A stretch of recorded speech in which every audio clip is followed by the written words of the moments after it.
Hi, I'm Mark Watson. I'm pastor of Faith Bible Church here in New Plymouth. And today is Tuesday, April the 7th, 2020.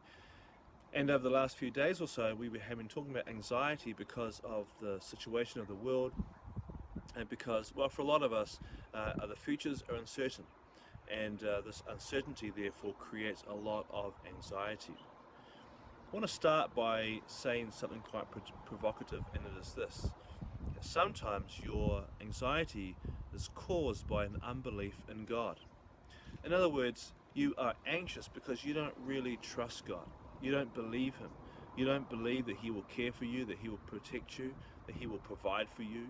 You may look at the circumstances of your life, the grief, and see trouble and see heartache, and look at those things and think, man, where's God in all this?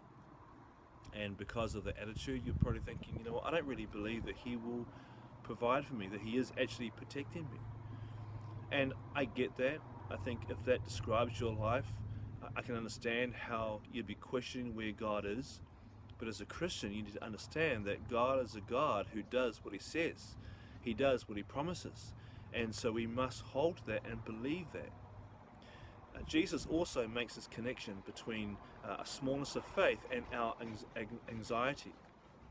Look at Matthew chapter 6, verse 25. It says, "For this reason I say to you, do not be worried about your life as to what you will eat or what you will drink, nor for your body as to what you will put on.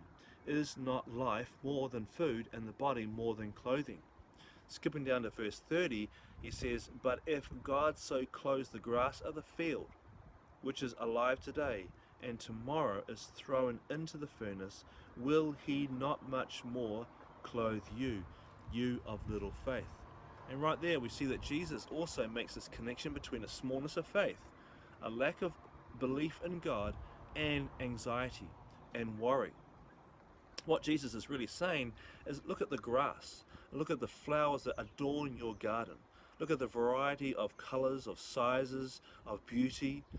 Look at the trees that you have and the fruit that your trees produce, the taste of them.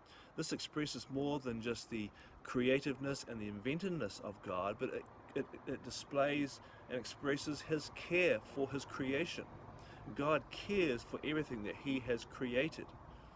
What Jesus is trying to say is those trees, the grass, the flowers, they're here today and gone tomorrow. They are temporal things, but you, as a person, are much more important than those things to God. In fact, mankind is the crowning point of His creation. Genesis 1:26 tells us that man was made in the image of God. Verse 28 of Genesis chapter 1, we have been made to rule over all that He has created. And so mankind is very important to God. It is the crowning point of His creation. That's what is said in Psalm 8. So know that you as a person, as a Christian, are much more important than all He has created. What do we do then? How can we get over this anxiety? Look at the grass, look at your garden, look at the flowers that God has done, that He has created.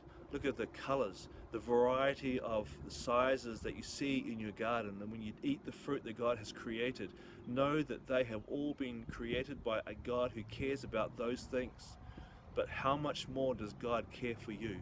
How much more has God promised to provide for you?